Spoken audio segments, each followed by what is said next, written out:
જી આજ રોજ એજીએસયુના કાર્યકર્તાઓ દ્વારા યુનિવર્સિટીની હેડ ઓફિસ ખાતે યુનિવર્સિટીના વાઇસ ચાન્સલર તથા રજિસ્ટ્રાર સરને જે આવેદનપત્ર છે તે આપવામાં આવ્યું છે અને લાગણી સાથે આ જે આવેદનપત્ર છે તે આપવામાં આવ્યું છે.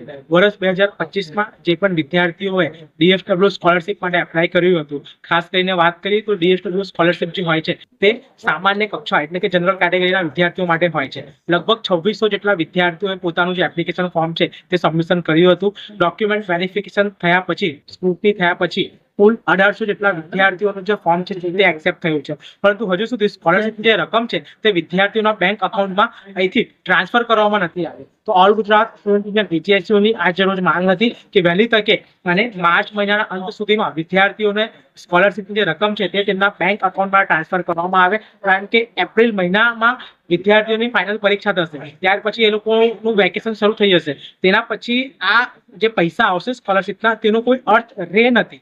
ખરેખર હાલમાં એ લોકોને જરૂર છે અને જરૂરિયાત પણ છે.